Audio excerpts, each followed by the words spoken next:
Hi, and welcome to another bone-chilling investigation with Insomniac Creation Studio. I'm Ember, Ensnow, your guide through the tangled web of mystery, intrigue, and heartfelt curiosity. If you crave answers to questions that never seem to sleep, then you've come to the right place. I hope you're prepared, because I have a lot of opinions, and I plan to share them with you.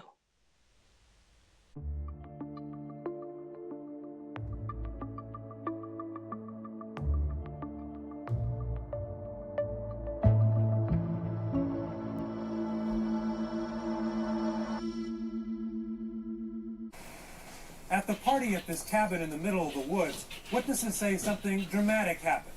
That suddenly, without warning, young Janie Ward fell from this porch, tumbling over backward from a step less than a foot high. An autopsy would later reveal she died from a broken neck. But could that really happen in a fall from a step this high? It's difficult to believe that a fall off this porch is why she died. So you can understand why her parents... Oh, very much so. If you did fall backwards, as the party witnesses said she did, then that injury is probably not consistent with that type fall in that type direction. And it's what happened after Janie Ward crumpled to the ground that to this day has so troubled her parents and raised questions for which there may be no answers. A night of the unexplained. They load her in the back of a pickup truck like an animal. Then they go hide the booze, the keg, and clean up for their little party they had where my daughter was murdered. Witnesses told police that with Janie either dead or dying in the back of a pickup, they raced down this bumpy dirt road towards town. There was a knock at the front door, and they told me that I was needed over at the bank parking lot. Kathy Beeson was the emergency medical technician on duty at the ambulance service that night. She found no pulse, no sign of life, but she says there were other signs, disturbing evidence that made her think it was a suspicious death. I know it wasn't a natural death. It might have been accidental or murder. Even though it had not rained that day, Beeson noticed Janie's jeans were wet and muddy. There was some sand that was settled under her bra strap, and there was twigs and leaves and a little bit of sand and gravel between her jeans and her underpants. Janie's physical condition was a huge question mark for one of the first journalists to look at her mysterious death, award-winning investigative reporter Mike Masterson. Look at the front of her jeans. They're scuffed, marked, dirty, all the way down the front. So how did that happen? How did she get her jeans and her tennis shoes muddy, falling onto dry ground backwards 9 inches? Why wasn't anyone asked why she was soaking wet and had gravel and sand on her body?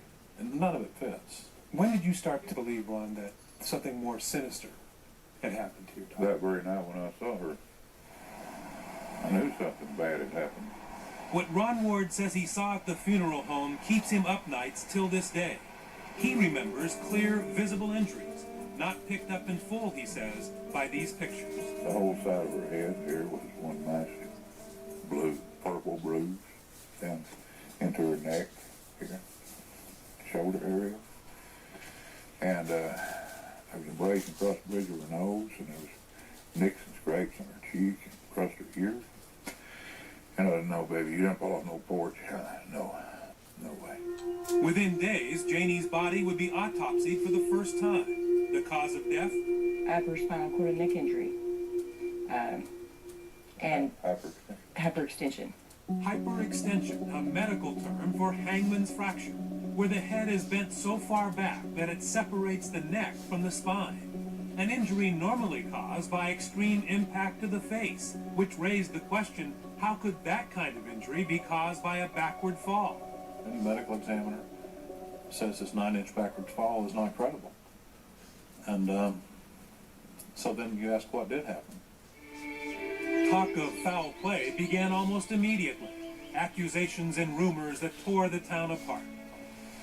Janie's sister Crystal and her best friend Tiffany heard them all. I heard that somebody had beaten her with a baseball bat. I've heard that they beat her until her neck was broken and then they took her to the river. Tried to bury the body in the water or at the river. And tried to sink it with rocks. I think that while she was dying, they drowned her. I mean, it's like they killed her twice.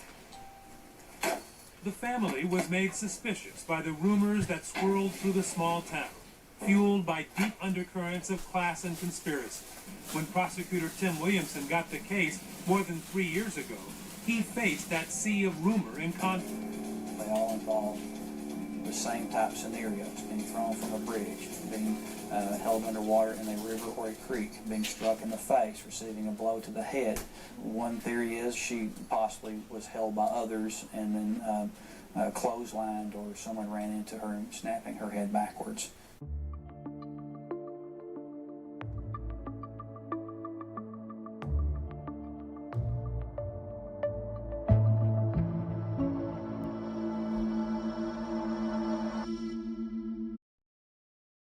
Hi, and welcome back, Insomniacs. I have missed you guys. You're in the Insomniac Creation Studio, and I'm your host, Ember Ensnow. This episode took a little longer to get through because every time I picked it up to try and get through it, I had identity problems with trying to figure out what the redacted names belonged to. I would hit a wall and have to start again. The hospital's kept me quite busy, and my second job is cutting back on everyone's hours, so I should have more time to research this case.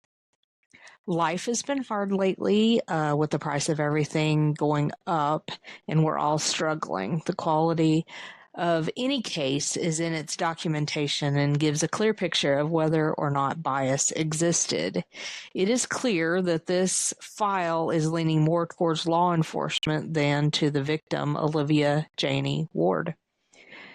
This episode is going to go over pages 10 through 49 of the Arkansas State Police investigation file in regards to the death of Olivia Janie Ward. In the last so many years, cases have been solved using DNA, like Rebecca Gould, or Gould, however you pronounce it.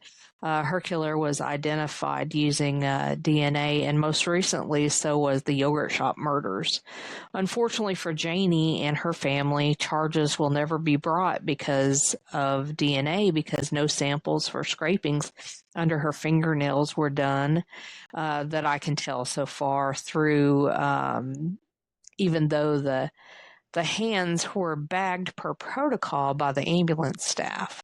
Also, no DNA can be taken from her clothing because even though the package was signed for when it was returned to the sheriff's office, it conveniently was thrown out due to supposed overcrowding of evidence. Like, seriously, an unsolved murder case marked as undetermined for both manner and cause, and you throw out the evidence?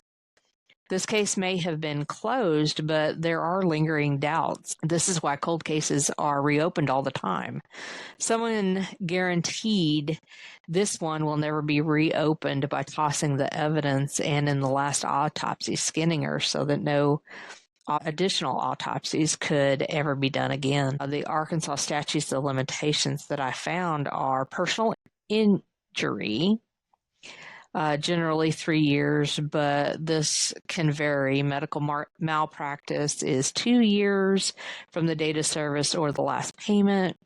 Assault and battery, 1 year. Wrongful death, 3 years from the date of death.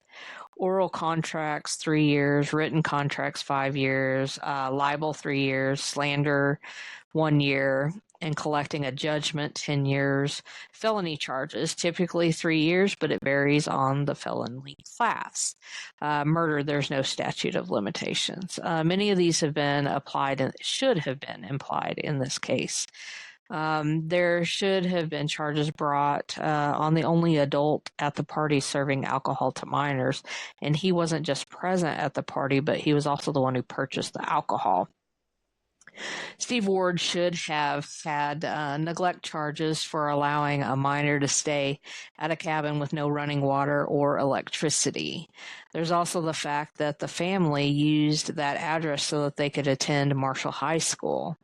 I'm going to be honest with you. I had a listener ask me all kinds of questions, and I researched forward in this file, and holy cow, There are a ton of statements never released on any podcast that I've been able to find so far, and it brings a new spin on this case. My eyes are open and they keep growing wider with awareness. Do I believe it all? No. Do I think that everyone should be given the full picture to make their own opinion? Yes.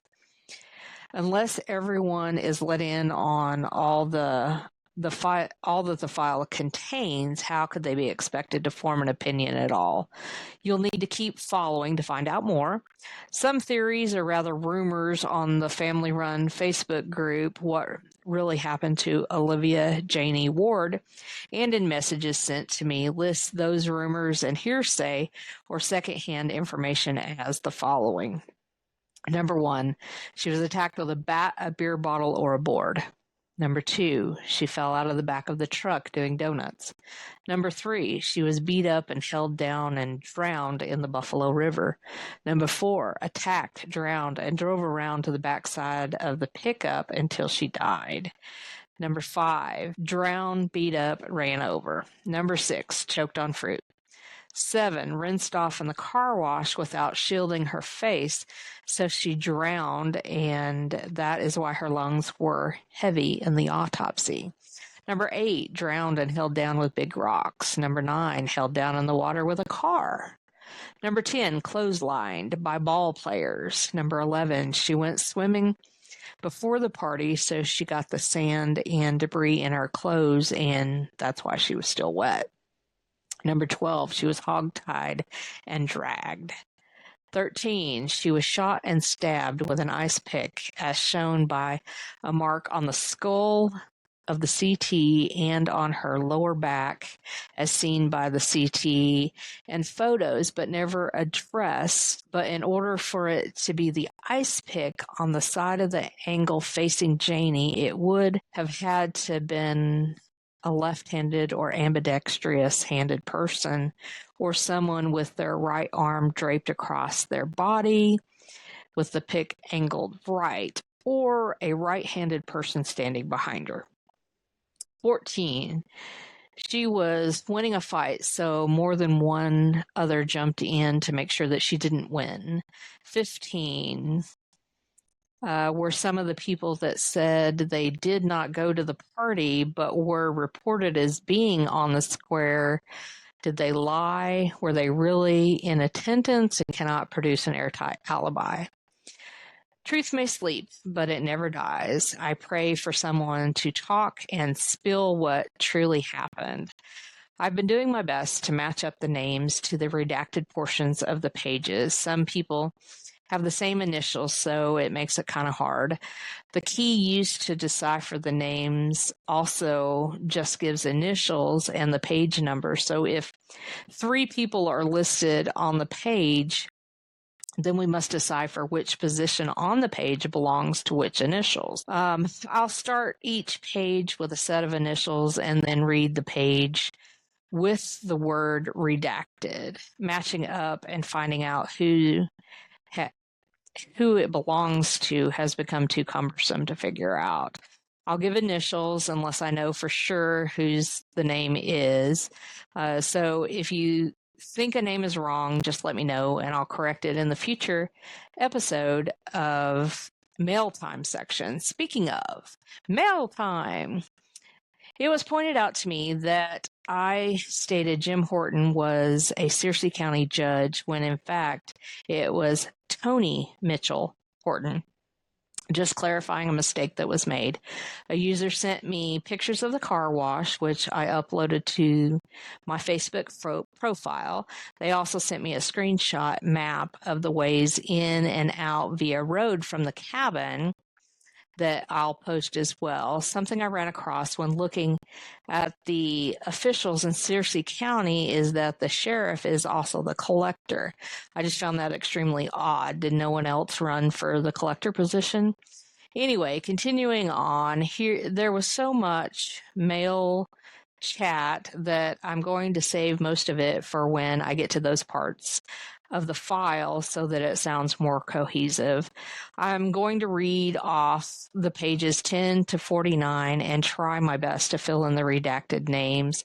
We had our first comment on the Spotify channel. The listener states that I'm very curious if she was possibly pushed off the roof at another part of the house during the party, because you know how stupid kids can be. So perhaps they then tried to clean her up and move her, hoping that they would make it look different. It is a very interesting case indeed. My response was, this is a good theory. I don't believe there was an attic with roof access. However, there could have been a ladder. And yes, kids do all kinds of crazy things. Thank you for sharing your thoughts. So you never know what minor clue or theory could lead to the case being solved. So I will share all that I can. Because this question was asked, I did a deeper dive and I asked Google, could a woman of 140 pounds, 5'4", die from a fall straight backwards from a 9-inch porch? And the response was, while it's extremely unlikely, it is technically possible for a woman to die from a 9-inch fall. Deaths from short distance falls are rare and depend on the angle of impact and the surface that they landed on. The specific cause of death from such a short distance would almost certainly be a traumatic brain injury. The physics of the short distance falls is the deceleration, not the height. That is the key factor. The old saying, it's not the fall that kills you, it's the sudden stop, is medically accurate. And the impact surface, falling onto a hard surface like concrete, stone, or a sharp object, is significantly more dangerous than falling onto a soft surface like grass or dirt. There's also the angle of the impact. A direct blow to the head, particularly the back of the head, can cause serious skull fractures or internal bleeding into the brain. The risk of injury is much lower if a person falls on their feet, hands, or back because the body's lack of protection. When falling straight backwards, a person's head can strike the ground with full force as the arms, legs are not in position to break the fall. This is especially dangerous if the person is unable to brace for the impact. What if she didn't fall straight back and actually landed on her side, throwing her head sideways? That could cause impact to the spine and swelling of the neck also. Okay, Insomniacs, this is the long, boring reading part of this podcast. I am going to read off some of the Criminal Investigation Division notes, and there's a lot of redacted information here, mainly all of the miners' names. And so let's just begin. I'm going to give you initials at the beginning of every page and let you fill in what you think it is, and I will give names where I'm pretty sure that's who they are. So let's start with September 21st, 1989. Investigator W.E. Beach sent copies to, it says, Investigator Beach, Sheriff Griggs, and the Deputy Prosecuting Attorney Conway. It says, investigator notes, on Saturday, September 9th, 1989, at approximately 8:50 p.m., this investigator was notified to contact the Searcy County Sheriff's Office as soon as possible. The investigator did make contact with the Sheriff's Office and was advised that the unexplained death of a 16-year-old white female had occurred apparently at a party outside of Marshall. The female had then been driven into town by other persons at the party, after which the authorities were notified. This investigator was requested to travel to Marshall to assist with the investigation.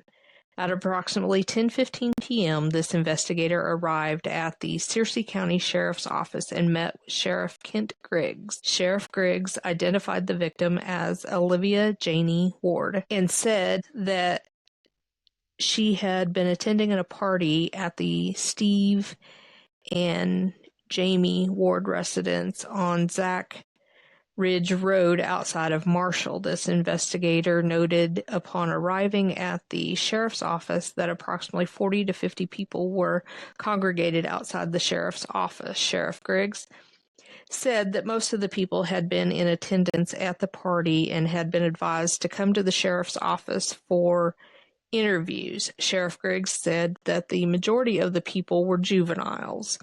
According to the information had been gathered at the time, Sheriff Griggs said that the victim had reportedly fallen off a porch at the Ward residence and was then transported in the back of a pickup truck to the courthouse square in Marshall, where it was determined that the victim had died. Sheriff Griggs said that the local coroner had been summoned to the square and that the body had since been transported to the Trump Funeral Home in Marshall. He said that the medical examiner's office had been notified and that the Ward residence had been secured by the Arkansas State Police Trooper Ross Dean and Marshal Officer Dale England. Sheriff Griggs said that the victim's father had filed a lawsuit against him in the recent past and that to avoid any apparent conflicts, he wished the investigator to handle the investigation in a manner deemed appropriate. As this investigator and Sheriff Griggs began to discuss steps to be taken, the victim's parents arrived at the sheriff's office, and they had not yet been told of their daughter's death. So I'm going to pause right here for just a moment. And the initials it's marked page 11 in the PDF file, but it's actually marked page 10 in the investigative file.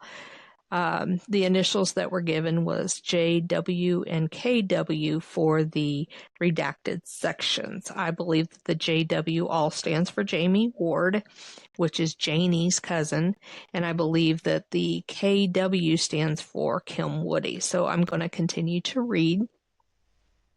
This investigator was present when Sheriff Griggs advised them of the fact. This investigator and Sheriff Griggs left the room, and this investigator requested him to have the Wards brought inside for an interview first, since the incident apparently occurred at their residence.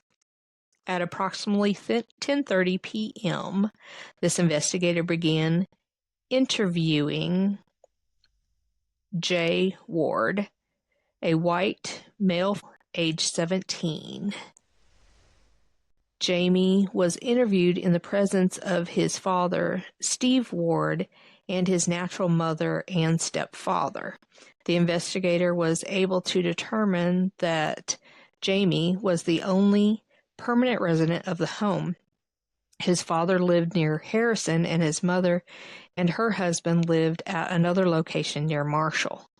Jamie was being allowed to live in the house alone rather than with his father so that he might continue to attend school in Marshall. Jamie said that the party started at his residence about 6 p.m. and that there had been 25 to 30 people in attendance. He said the party was supposed to be a junior class party. He said that he and the victim attended school together and were second cousins. Jamie identified Ronnie Rose as the person with whom the victim had arrived. Jamie said that there had been beer and PGA, pure grain, alcohol punch at the party, but denied having seen any drugs there. He said that nothing particular unusual had happened that he knew about. He said that he had been inside the house and that someone came inside and said that Olivia had fallen off the porch. He said he and others went outside and saw her laying on the ground. He said he thought she was still breathing at the time. He said that the victim was loaded into the back of Ronnie Rose's truck to be taken to town to the doctor after it was realized that something was wrong. Jamie denied knowing who had brought the alcohol to the party. Jamie did say a container of the PGA punch had been taken out of the house and into the woods near the residence. Following Jamie's interview, this investigator requested and obtained a consent to search the home and the surrounding area from Jamie and his father. A copy of the consent form was furnished to them at the time. Jamie agreed to meet with the officers at the scene and show them the last location it was he had seen a container of punch. This investigator requested Sheriff Griggs notify Trooper Dean and Officer England of that information. Trooper Dean contacted this investigator by telephone, and this investigator advised him of the situation and what to look for.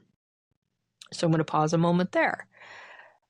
So they're more concerned about finding alcohol and if there was any drugs and things like that versus investigating a true homicide.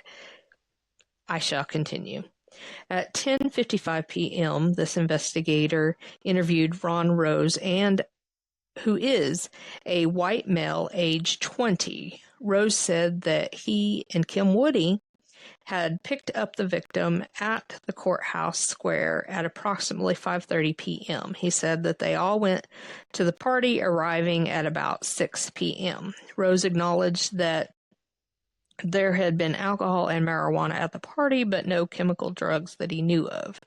Rose said that he had been at the party for about 2 hours. He said that he, too, had been outside the house when the victim fell from the porch, but came outside afterwards.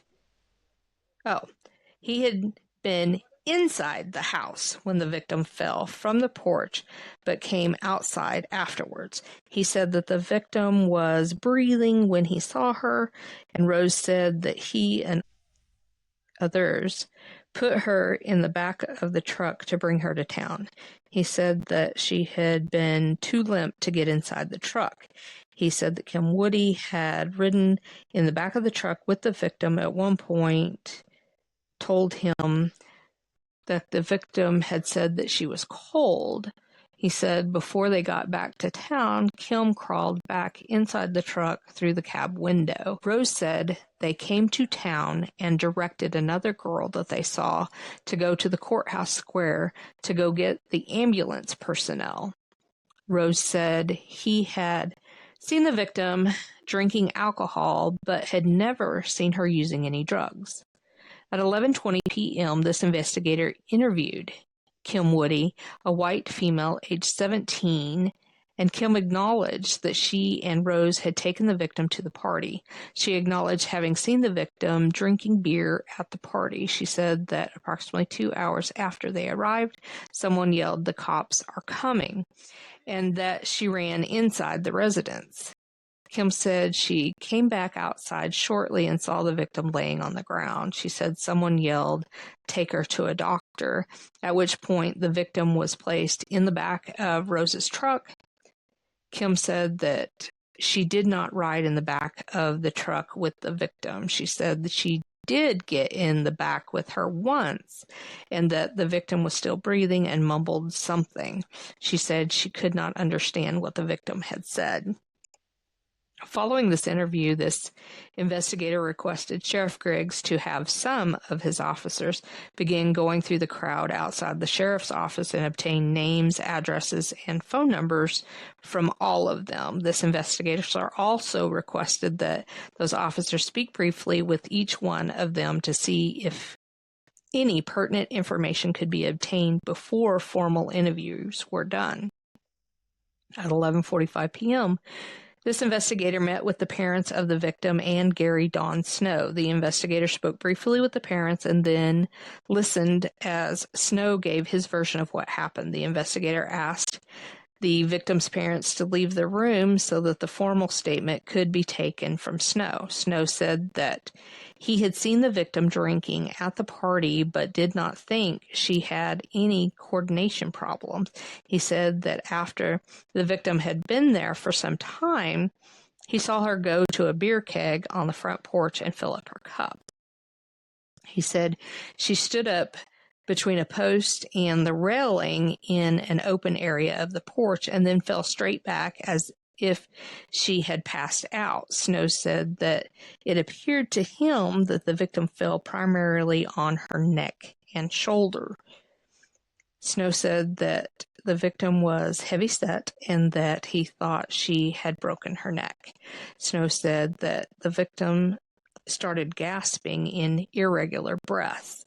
He said that he and others picked her up and put her on the porch, and that, in his opinion, the victim had urinated and defecated on herself. He said that her eyes were half open and that she was not blinking. Snow said that immediately after that, someone yelled about the police coming and everyone started running around like maniacs trying to leave. So according to this report, supposedly she had fallen before people said the cops were coming and were running around like maniacs. So we get several different accounts that are conflicting with that. So continuing, he said that he and others finally loaded the victim in the back of Rose's truck because it was the nearest available vehicle that they could get out. Snow said that the last he saw of the victim until he saw her later in the back of the truck at the courthouse square. After Snow's interview, this investigator requested Sheriff Griggs to instruct all other persons outside to go home and that they would be contacted later. Sheriff Griggs advised that one subject, Richard Henderson, a white male, age 18, had asked to speak with this investigator. At 12:50 a.m., this investigator interviewed Henderson. He said that he had gotten to the party at around 7 and had talked with the victim for approximately 30 minutes. He said that the victim did not appear to be intoxicated at that time. Henderson said he left the party and was told later that the incident had happened 5 or 10 minutes after he had left. The next sentence has the redacted portion. I believe the name is either Robert Horn or Russell Horton. I'm not sure. I'm leaning towards Robert Horn, but it says Henderson said that R.H.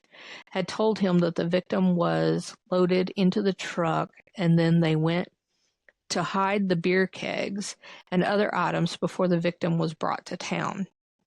Following Henderson's interview, this investigator examined the rear bed area of Ron Rose's pickup truck, which had been used to transport the victim to Marshall. Sheriff's personnel had instructed Rose to leave the truck for the time being at the sheriff's office pending further investigation. It had been reported that the victim was wet and had a considerable amount of sand and dirt in her hair and on her clothing. This investigator noted during the examination of the rear of the truck that it was also quite wet and contained dirt in some amounts. This investigator also recovered a wet white bed sheet from the rear of the truck, which at that time was thought to have been used to cover the victim. This investigator next met with the medical examiner's office, investigator Rusty Dillon, and Arkansas State Police Trooper Ross Dean. This investigator received from Trooper Dean items seized by he and Officer England during the search of the Ward residence and surrounding area. These items included a beer keg pump and partially smoked hand-rolled cigarettes suggested of being marijuana. This investigator bagged and marked the items deemed appropriate, executed an evidence submission sheet, and delivered the items to Investigator Dillon for transport to the crime lab for further analysis and examination. So see a copy of the lab sheet for a complete list of items submitted. Investigator Dillon said that he had gone to the crime scene with a local coroner. He advised that the ground in the reported area of the fall did not appear to even be disturbed. Investigator Dillon did say that it appeared with sawdust and wood chips in the area of the fall, which have accounted for at least part of the foreign material on the victim's hair and on her clothing. After further discussion of the situation, this investigator and Investigator Dillon returned to the funeral home to further view the victim's body. No outstanding injuries or trauma of any kind was observed by the investigators. Postmortem lividity was visible at the time of the examination, but nothing unusual was noted. The investigators returned to the sheriff's office and again met with the victim's family. Family members advised that there was no particular medical history concerning the victim and no known current medical problems. It had learned during one of the earlier witness interviews that the victim had not gone home the previous night. This investigator inquired of the family about the victim's whereabouts on the previous day. The family explained that they lived quite a distance from Marshall in the country, and the victim's mother said that it was not unusual for the victim to stay with friends in town on occasion and be picked up by the parents the following day. The father of the victim said that he had been to the funeral home to view the victim's body. He expressed concern over what he referred to as an abrasion across one of the victim's ears. The investigator and Investigator Dillon, as stated, noted no outstanding marks on the body. It is possible that the father mistook some of the postmortem lividity as an injury. This possibility was not discussed with the family at that time. The investigator only assured them that everything possible would be done to determine exactly what had happened to their daughter. Okay, pausing again, I saw pictures that were taken not long after the incident, and I see a mark across her nose.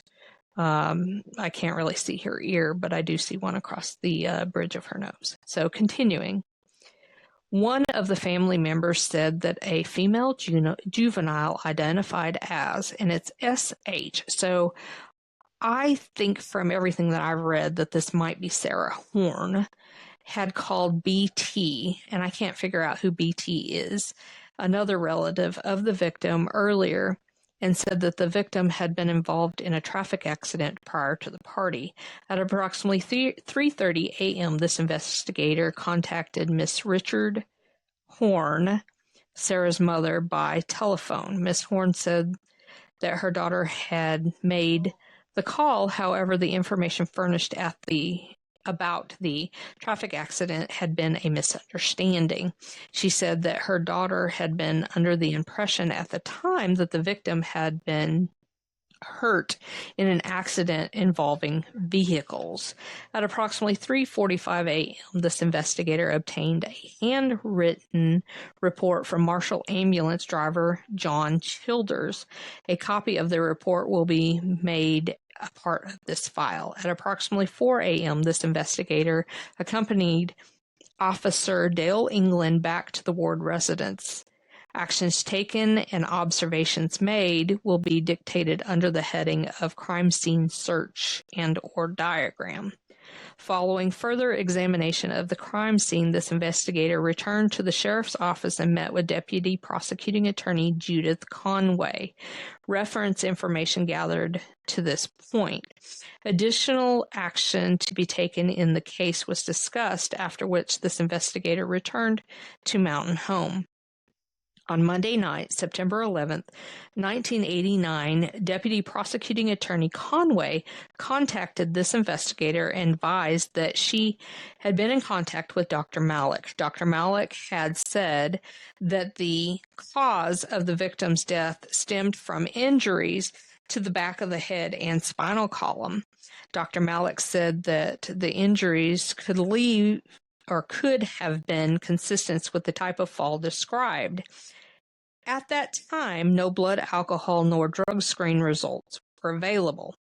On Wednesday, September 13th, 1989, this investigator returned to the Searcy County Sheriff's Office and continued witness interviews in conjunction with Officer England and Deputy Prosecuting Attorney Conway. A total of 14 witnesses were interviewed. The information obtained and identified of and identity of the witnesses will be submitted under the heading of Interview of Witnesses Report. Based on the information gathered during those interviews, the following was established. This page has redacted areas with the initials JW, and I believe them all to be Jamie Ward. So continuing, the information about the party at Ward's residence had been announced at school among the students around Wednesday, September 6, 1989. Donations were made by and to various students for the party. All of the money gathered, which had been an estimate, was estimated between $150 and $160, was given to Jamie Ward, with an understanding by the contributors that the money was going to go to alcoholic beverages for the party. None of the witnesses interviewed would say that they knew from where or who the liquor had come. It was determined that 2 beer kegs and other items had been removed from the residence by Jamie and others prior to the arrival of the police. Following the interviews, this investigator and Deputy Prosecuting Attorney Conway again discussed additional investigative steps to be taken, including the use of the prosecuting attorney's subpoenas to re-interview some of the witnesses under oath. This investigator returned to Mountain Home with plans to return to Searcy County the following week. On Thursday, September 14, 1989, Deputy Prosecuting Attorney Conway conducted this investigation and advised she had been contacted by the medical examiner's office. According to the medical examiner's office representative, the victim's blood alcohol level was placed at a 0.05. Drug screen results were still not available. A greater number of witnesses still have to be interviewed in this case, in addition to re-interviews of other witnesses. As additional information is gathered, it will be submitted to this report. Okay, that took us through page 15 of the PDF, which is listed as page 14 of the file. Page 16 only has one redacted section with the initials JW, and I believe that's Jamie Ward. It says Criminal Investigation Division, September 21st, 1989, again with W.E. Beach, and it says Crime Scene Search. The crime scene search was conducted in basically 2 phases. After the initial report of the victim's death, Arkansas State Police Trooper Ross Dean and Marshal Officer Dale England responded to the scene to keep it secure. On September 9th, 1989, at 10:45 p.m., this investigator obtained a consent to search the crime scene from the owner of the residence, Steve Ward, and the occupant, Jamie Ward. The officers at the scene were then advised to go ahead and search the residence and the surrounding area for any liquor, contraband, etc. A report prepared by those officers will be submitted to this file. This investigator returned to the crime scene at approximately 4 a.m. on September 10th, 1989 to obtain measurements, etc. The specific crime scene is the yard of the Ward residence located on Zach Ridge Road in Searcy County, and the crime scene that is located as follows.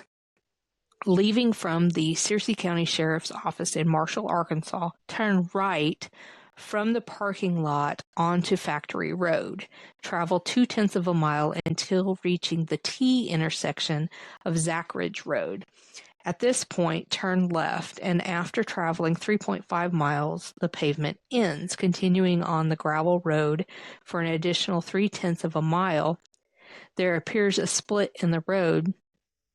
Taking the right-hand side of the road and traveling for another 0.6 of a mile, the driveway to the Ward home is found on the right.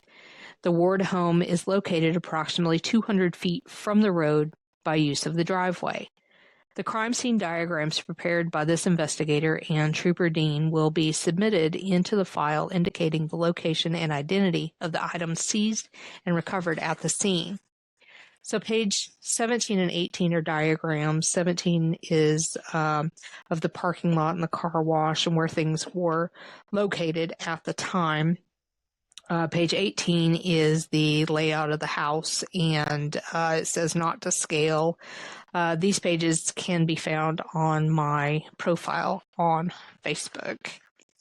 Okay, so moving on to page 19 of the PDF and 18 of the case file. It says Criminal Investigation Division, Investigator W.E. Beach, September 22nd, 1989, the investigator's notes. On Thursday, September 21st, 1989, this investigator returned to Searcy County to conduct additional witness interviews in this case.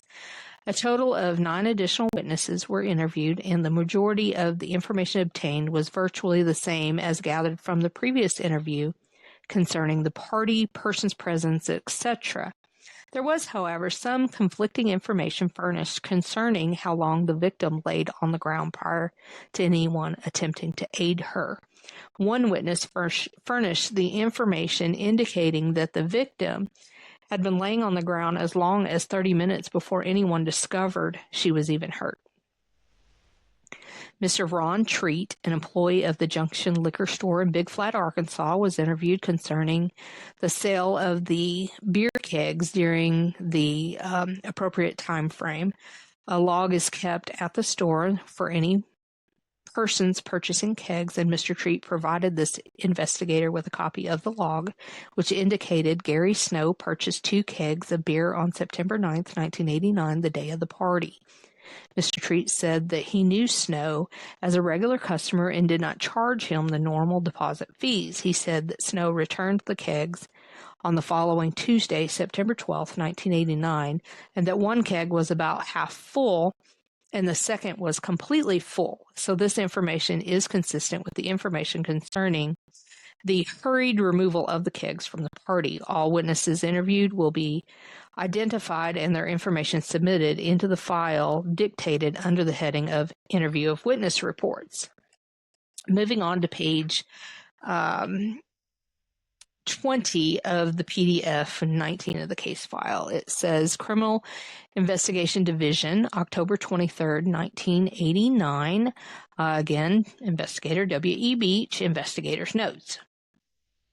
The initials for this page are TH, SP, KL, and MR.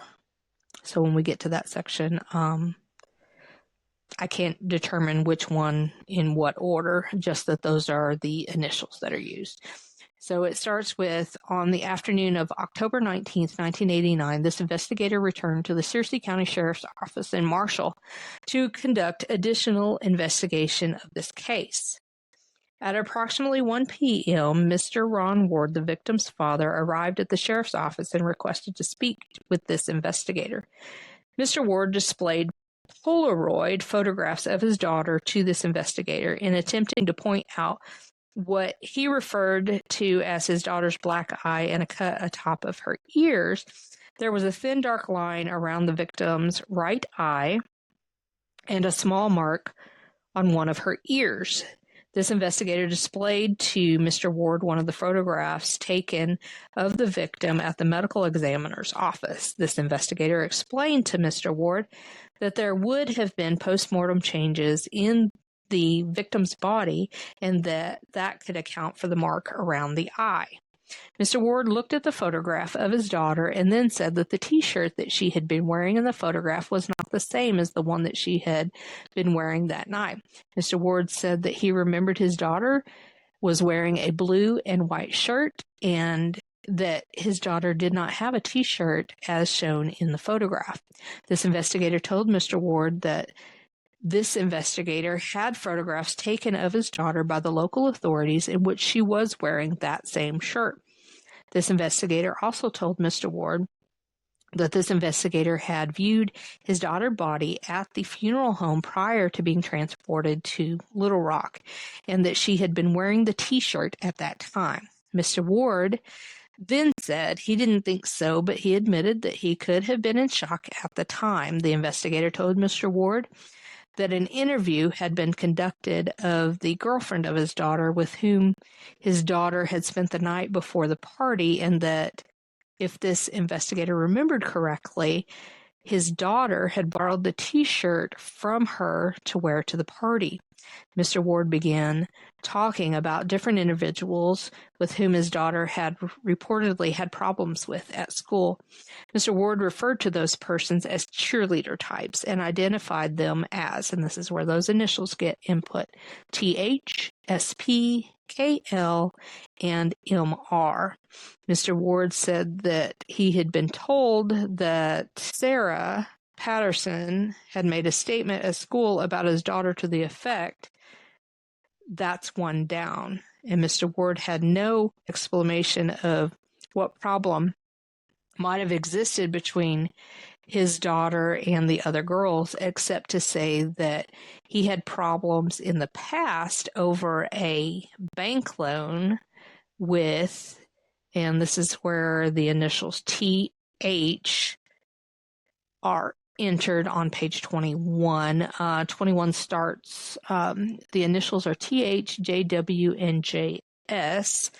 I believe the initials TH might be Tony Horton. I'm not sure. JW is Jamie Ward, and JS, I believe, is Jason Sanders. So, to continue reading, Mr. Ward said that he and his family had been receiving threatening phone calls.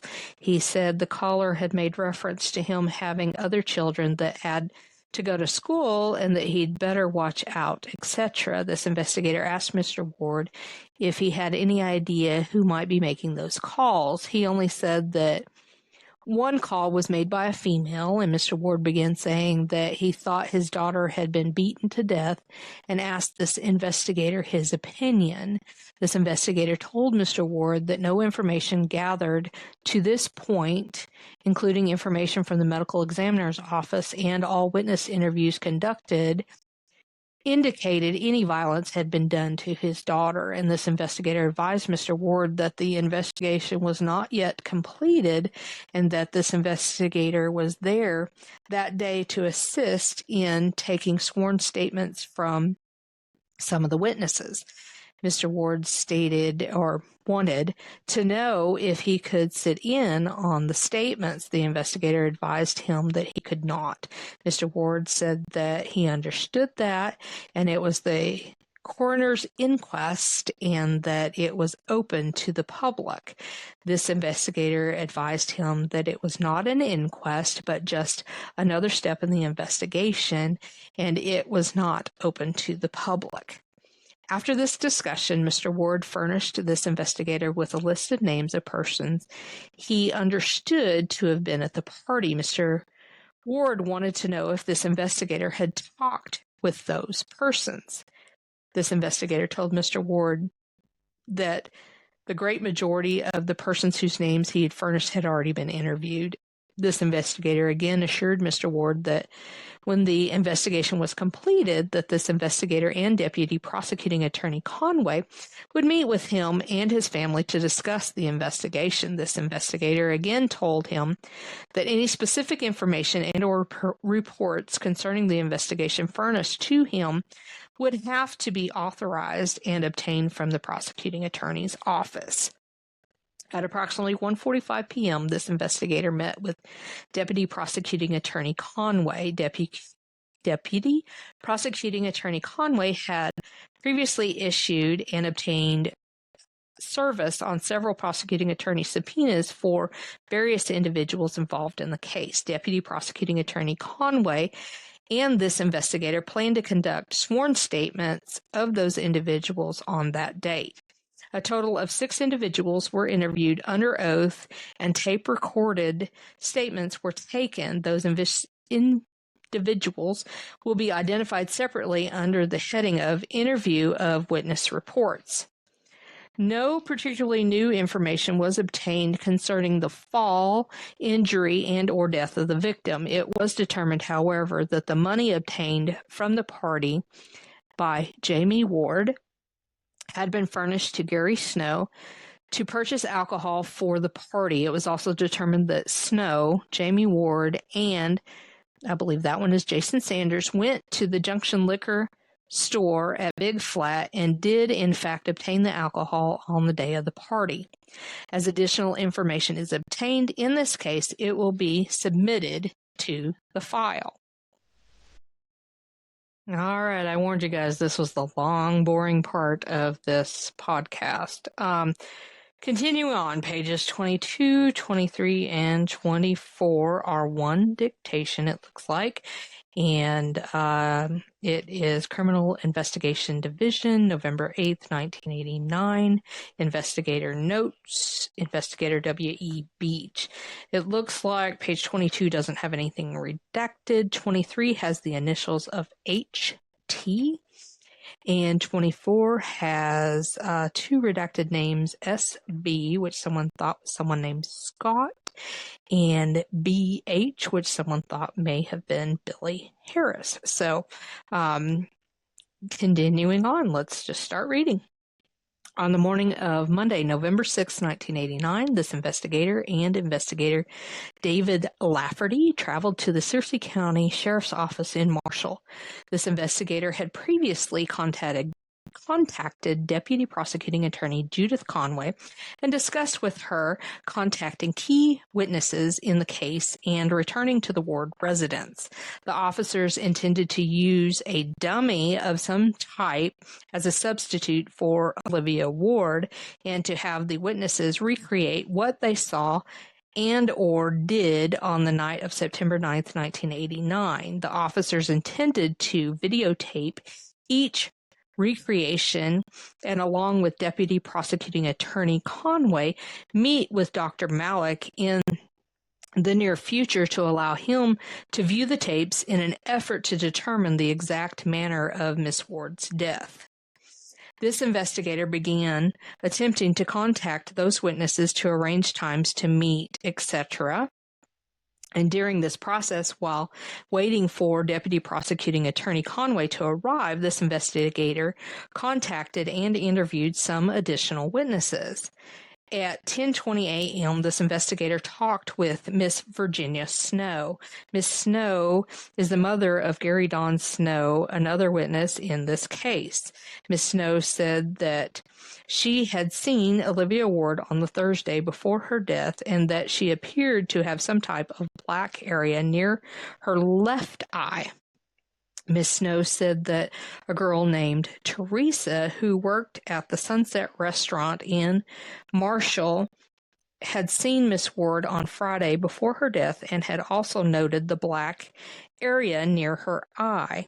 Miss Snow said that she had been told by a friend, Kathy Henderson, that Miss Ward had told a girl at school on the bus approximately 2 weeks prior to her death that she, Miss Ward, had been beat up by her father. According to Miss Snow, the little girl on the bus had seen bruises, etc. on Miss Ward. Miss Snow also talked about an incident some months ago when Miss Ward was beaten by her father and had, for a time, lived away from home. Miss Snow said that Miss Ward had wanted to move in with her, but had stayed some time with Kathy Henderson. Miss Snow said that she was tired of being called by Ron and Mona Ward. She said Mr. Ward had made comments to her to the effect of keeping her son off the streets, etc. She said the Wards had told her that the injuries Miss Ward received had come from some type of whiplash effect and that it had taken a strong man to do that to her. At 12:10 p.m., this investigator interviewed Kathy Henderson. Miss Henderson is the mother of Richard Henderson, another witness in this case. Miss Henderson said that Miss Ward had received a severe beating from her father approximately 2 months ago. Miss Henderson said that Miss Ward walked to a neighbor's home and called her. Miss Henderson said that she was contacted by Miss Ward's mother and asked where Miss Ward was. Eventually, Miss Ward was transported to Miss Henderson's and taken to the sheriff's office where photographs were taken and social services were notified. Miss Henderson said that Miss Ward was taken and social services was notified. Miss Henderson said that Miss Ward had stayed in her home during the time for approximately 4 days. She said she personally observed bruises and swollen areas around Miss Ward's cheek and eye, and she said she also saw where Miss Ward's hair had been pulled from her head. Miss Henderson said that Mr. Ward was supposedly to go through some type of treatment and that Miss Ward later returned to her home. Miss Henderson indicated that she was quite close with Miss Ward, and she said that Miss Ward never seemed quite the same after the first beating and that she thought Miss Ward hid her problems due to being in a small town. Miss Henderson said that her cousin, Jerry Ward, of the Welcome Home community, was the father of the little girl that talked to Miss Ward on the school bus. Miss Henderson was not sure of the little girl's name or age. Miss Henderson's information was that the little girl had observed bruises, etc., and Miss Ward approximately 2 weeks prior to her death. At 1:10 p.m., this investigator and Investigator Lafferty interviewed Teresa Maxey at the Sunset Restaurant. Miss Maxey said that she had spent some time with Miss Ward on Friday, September 8th, 1989. She said that she and Miss Ward had gone riding around with, and this is where the initials HT are entered. So Miss Maxey described Miss Ward as being very happy, but said that she did not mention the party, nor did she talk about any plans she might have had. Miss Maxey said that she observed something black at the corner of Miss Ward's left eye. She said she told that Miss Ward that her mascara was running, and she said Miss Ward looked in the mirror, rubbed the spot, and said it won't come off. Miss Maxey said that she could not say for a fact that the black area was some sort of injury. Miss Maxey said that she did not know of any particular boyfriends that Miss Ward had. And she did say, however, that she knew that not long ago Miss Ward dated Don Gerard for approximately 4 weeks. She said Miss Ward had talked about him and the fact that they had decided not to date any longer. She said Miss Ward said that it was mostly him, Gerard, that decided that. Miss Maxey said that Miss Ward did not seem upset over the situation, and all information gained from the above 3 subjects will be submitted into the file with the heading of Interview of Witness Reports. At approximately 2 p.m., the officers met with Deputy Prosecuting Attorney Conway at the sheriff's office, and since this investigator had not been able to contact Steve Ward, the owner of the property where Miss Ward apparently sustained her injuries, Deputy Prosecuting Attorney Conway felt the officers needed a warrant to re-enter and perform additional investigations. So Deputy Prosecuting Attorney Conway drafted an affidavit and search warrant for that purpose, along with the investigator was able to later meet with Municipal Judge Jerry Patterson. Judge Patterson refused to grant the warrant, stating that he felt it was too vague and that the further investigation did not actually constitute a search. He said he did feel, however, it could be construed to be an invasion of privacy.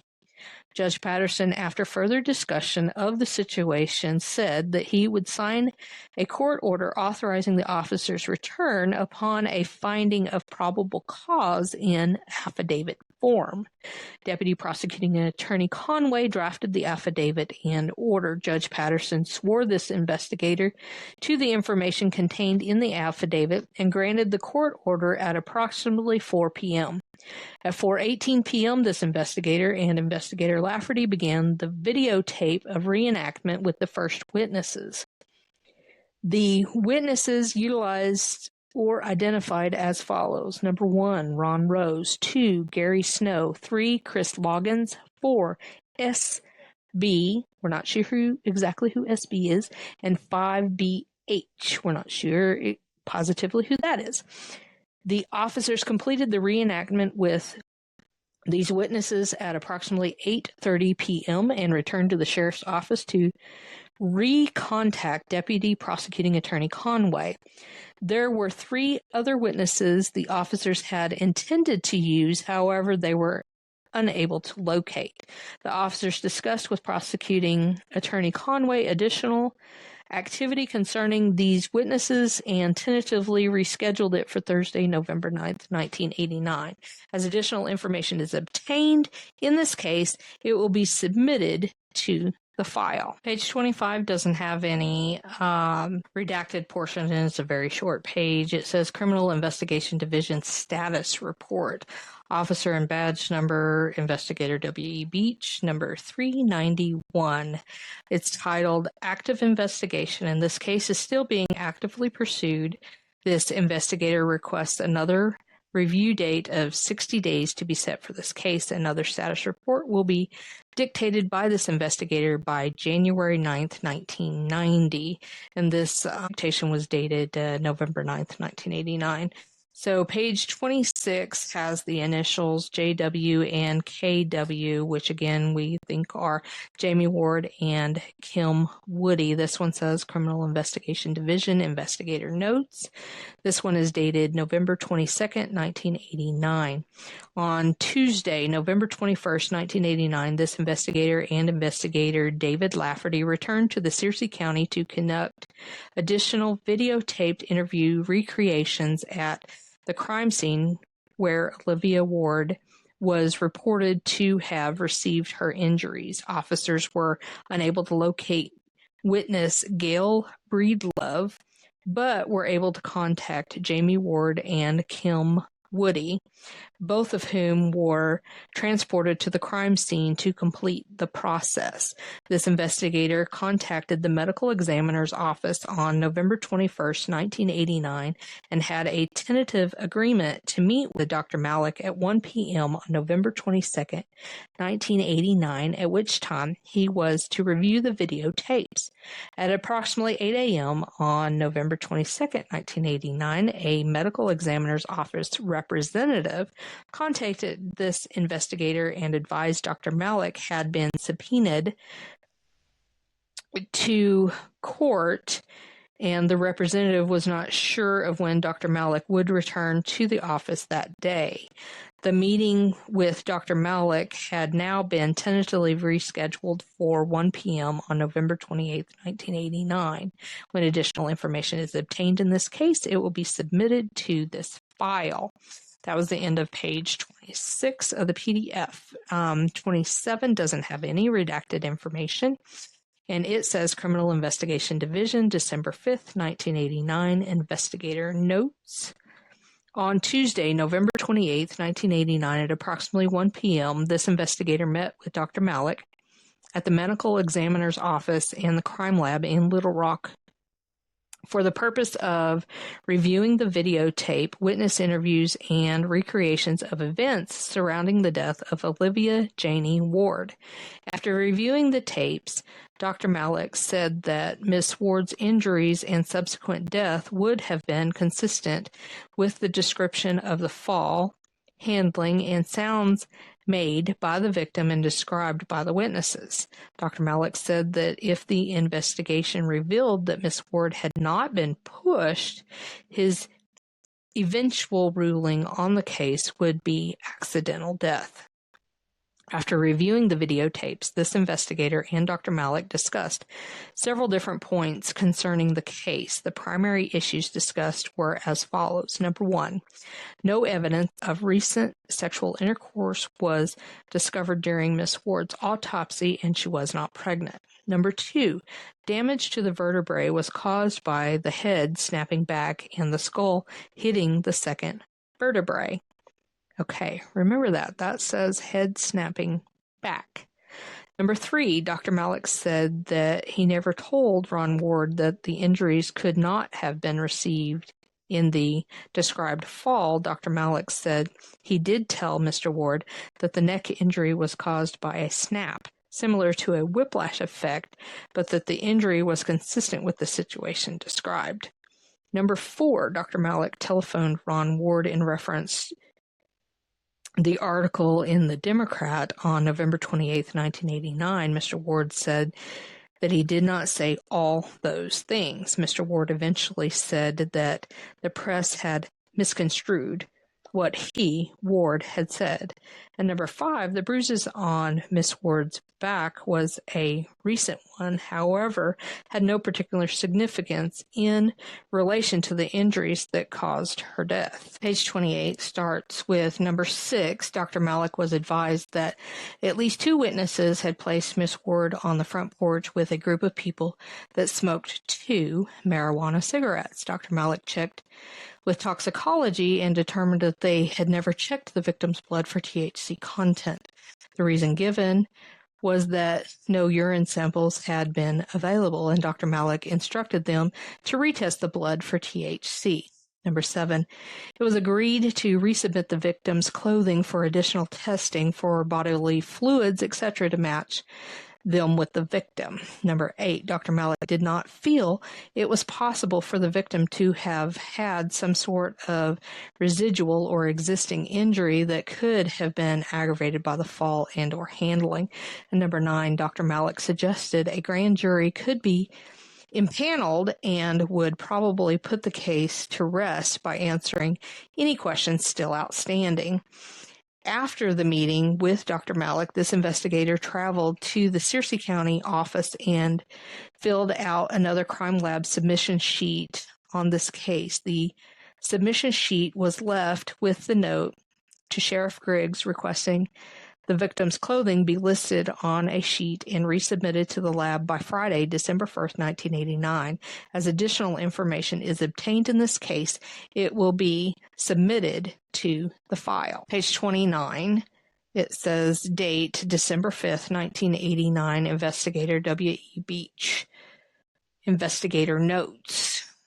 On Tuesday, November 28, 1989, at approximately 1 p.m., this investigator met with Dr. Malik at the medical examiner's office and the crime lab in Little Rock for the purpose of reviewing videotaped witness interviews, recreations of events surrounding the death of Olivia Janie Ward.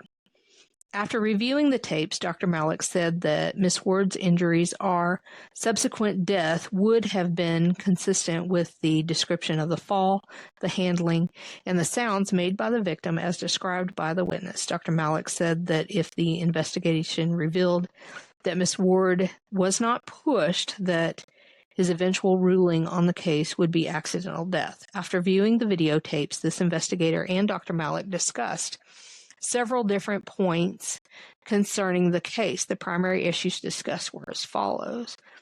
So it looks like it goes back in and it lists all those same 9 items again. Like I said, a lot of things in this file just repeat itself over and over again. Let's see. So let's just skip forward to page 30. Now, on this page, there are initials, lots of initials. And SP, we think, is Sarah Patterson. TH, maybe Tony Horton. LW, Leslie Watts. And JC, Jeannie Canada. These are the names that were given to me as possibilities, and so if I'm wrong, please let me know. Like I said, just include it in whatever you send me. So it says here, December 14th, 1989, Investigator W.E. Beach, investigator's notes. Due to continuing rumors concerning the alleged beating of the victim by Sarah Patterson and TH, I don't know if that's Tony Horton or not, but this investigator returned to Searcy County on Monday, December 11th, 1989, to re-interview some of the witnesses in this case. At 4:20 p.m., this investigator re-interviewed Leslie Watts. The victim, Olivia Ward, had spent the night prior to her death with Leslie, and Leslie Watts again confirmed that the black t-shirt the victim was wearing at the time of her death had been borrowed from her, Leslie, specifically to wear to the party. When asked specific questions concerning the victim's panties, Leslie and her mother provided the following information. Miss Ward arrived at their home at approximately 9:30 p.m. on the Friday night prior to her death.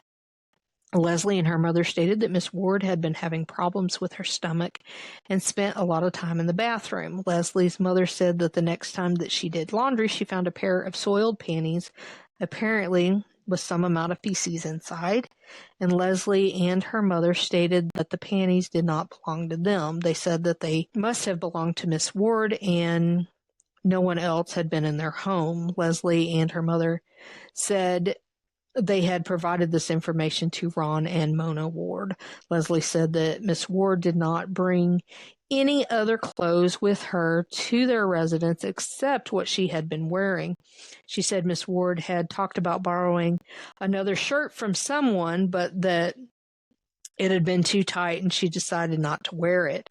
Miss Watts said she had checked her clothing after Miss Ward left and found nothing missing other than the black t-shirt. For complete information gained, see Interview of Witnesses report. At 5:25 p.m., this investigator re-interviewed Sarah Patterson. Sarah corrected her initial statement by saying she had gone to the party that night with Chris Loggins, Tony Horton, and Jeannie Canada. Okay.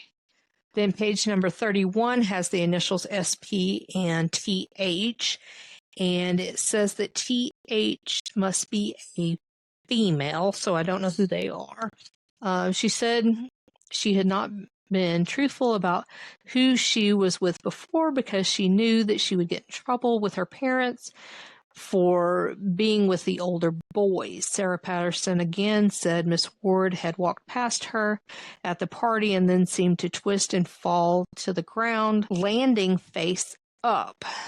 Sarah denied even having an argument or a fight with Miss Ward, and in particular on the night of the party, she denied having seen or being with Miss Ward prior to the party. She said that she and Miss Ward had engaged in a limited amount of conversation at the party about the punch that was there. Sarah also said, in her opinion, Miss Ward was intoxicated.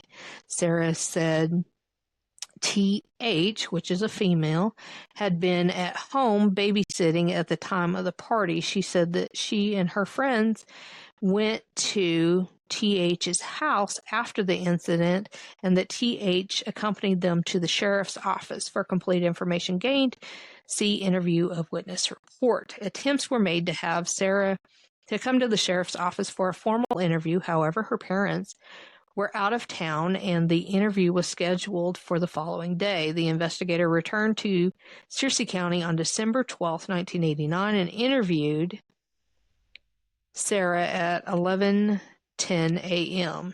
TH stated she had been at home babysitting on the night of the party. She confirmed that Sarah and others later came to the home and that she went with them to the sheriff's office. Sarah said that she knew who Miss Ward was from school, but said she had never socialized or associated with her.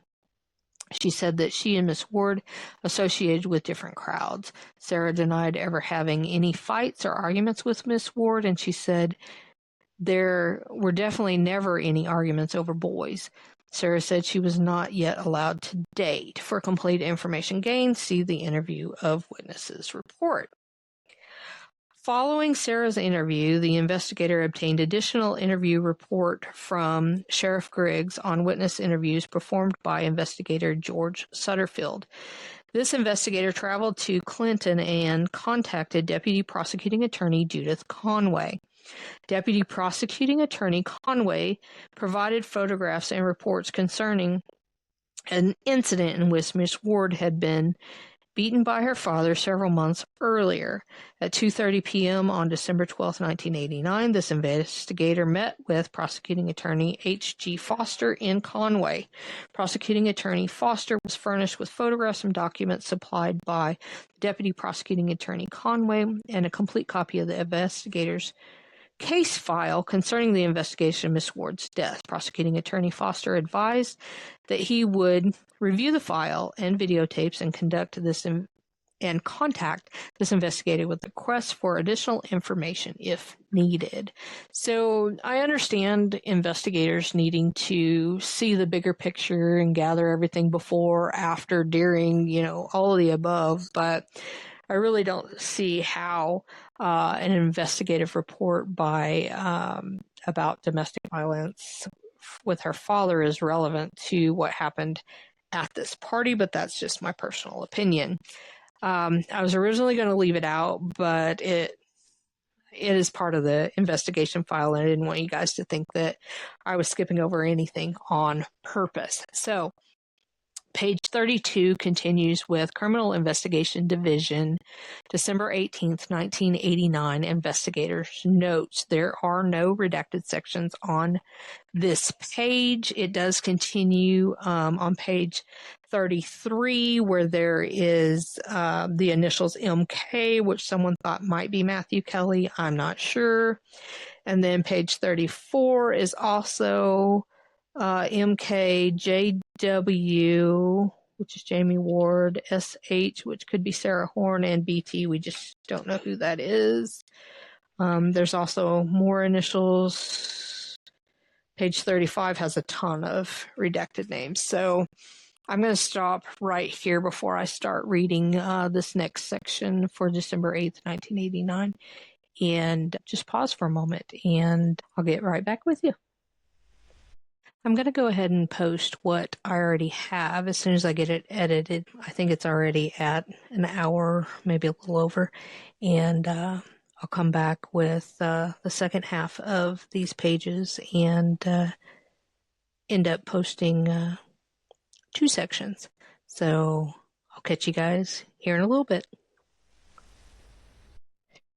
If you have a case file that you would like to share with me about a case that you want covered, you can send the information to my Facebook profile, Ember Ensnow, or Messenger. U.S. only, and the information must be a case file obtained through the Freedom of Information Act. I will review it and see if there's enough information and speculation to share. Be sure to send me a friend request, like, follow, and comment on my posts. Please share where it is allowed, and any stars sent on Facebook or Spotify are most appreciated. Be safe, and even if you can't be safe, at least wear clean underwear. Your emergency responders will be thankful.